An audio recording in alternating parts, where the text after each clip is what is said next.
Once upon a time, there was a forgotten and abandoned garden outside a small village.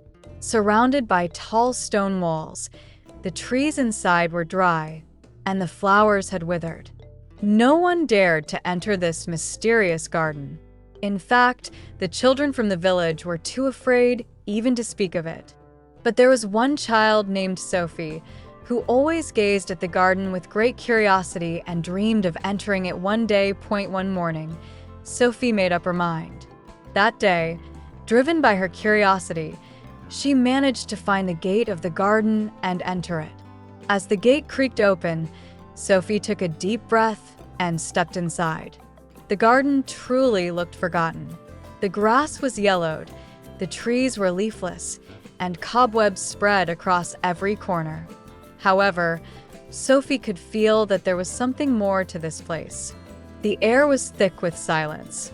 Suddenly, she noticed a flower on her left swaying gently.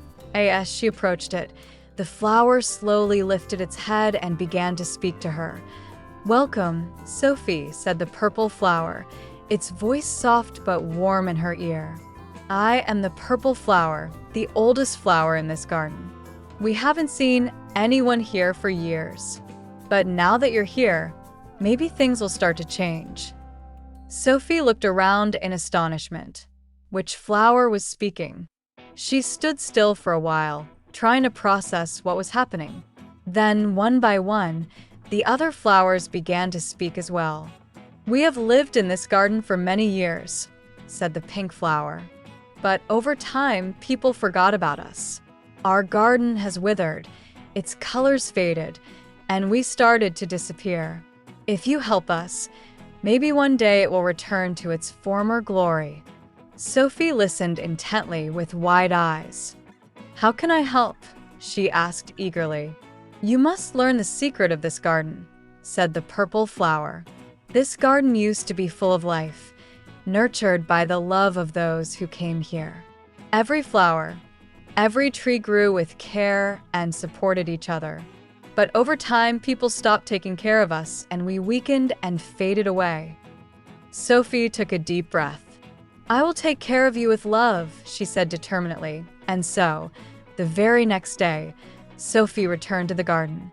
She started by watering the flowers, cleaning the leaves, and nourishing the grass. Every morning, as the sun rose, she prayed for the garden to return to its former beauty. Every flower became like a friend to her, and she treated each one with care. One day, the pink flower said to Sophie, "Love is not just about touching, it is something that comes from the heart. You must look at us with sincere affection." From that day on, Sophie began to pay even more attention to every flower. She realized that each one had a spirit of its own. The red rose whispered to her, "When I find the strength within me, everything in this garden will become beautiful again."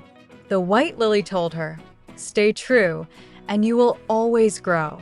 And one morning, when Sophie arrived at the garden, she was astonished to see that the garden had begun to transform. The flowers had regained their vibrant colors, the trees had sprouted new leaves, and everything had come back to life. Every flower and tree was looking at her with gratitude. Sophie had truly understood the power of love and care. However, the oldest tree in the garden, which stood tall above the others, called to her from a distance. "Sophie, there is one more secret you must know about this garden." Sophie walked towards the tree. She found a set of old inscriptions carved into its bark. Sophie read the words aloud.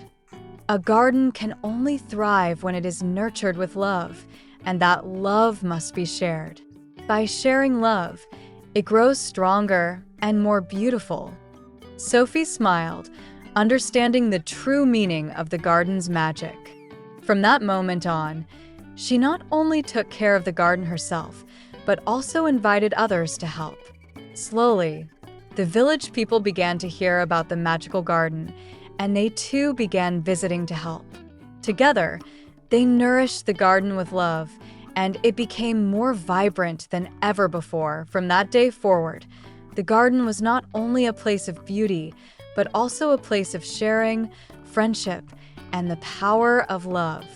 Sophie, along with her friends, tended to the garden every day, ensuring that its magic would never fade again.